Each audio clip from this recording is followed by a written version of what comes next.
হবে না। অনেকেই বলে যে আমি প্রতিবেদন অনেক দিন ধরেই করছি, তো অনেকেই বিশ্বাস করে না। তো একটা কথাই বলতে চাই ওই ভাইদের, বিয়ে যদি আজকে হয়ে যেত, কেউ যদি আমার দায়িত্ব নিয়ে নিত, আমার এই কপালপরি জীবনে যদি কেউ আসতো, তাহলে তো আজকে আমার প্রতিবেদন করতে হয় না। আজকে যদি ভাইয়া আপনার বোন হতো অসহায়, আপনার বোনকে কি আপনি প্রতিবেদন করতে দিতেন? আজকে যদি আমার ফ্যামিলি থাকতো, আমার ভাই থাকতো, বা আমার কেউ থাকতো পৃথিবীতে, তাহলে কিন্তু আমাকেও প্রতিবেদন আসতে হতো না। আমিও হয়তো আপনার বোনের মতো বা আপনার ফ্যামিলির মতো ভালো থাকতাম। আজকে এই প্রতিবেদনে এসে শরম ছাড়া মেয়েদের মতো যে আমি বিয়ে করতে চাই, আমরা বাঙালিরা গ্রামের মেয়েরা কিন্তু নিজে বিয়ের কথা বলতেও লজ্জা লাগে।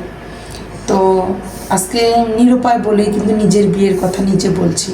তো দয়া করে আমি সবাইকে বলবো, আমাকে নিয়ে আন্দাজে কোনো কথা বলবেন না। আজকে আমার বিয়ে হয়ে গেলে আমার দায়িত্ব কেউ নিলে আমি কিন্তু প্রতিবেদন আসতাম না।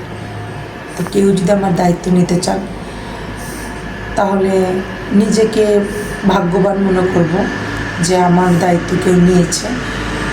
আমি একটা সুন্দর সংসার চাই, যেই সংসারে আমাকে অনেক ভালোবাসবে, থাক না অভাব অনটন, সমস্যা নেই, নুন ভাত খেয়েও যেন আমার জীবনটা চালিয়ে দিতে পারি। আমার মাথার উপর একটা বট গাছের ছায়ার দরকার, এটুকুই।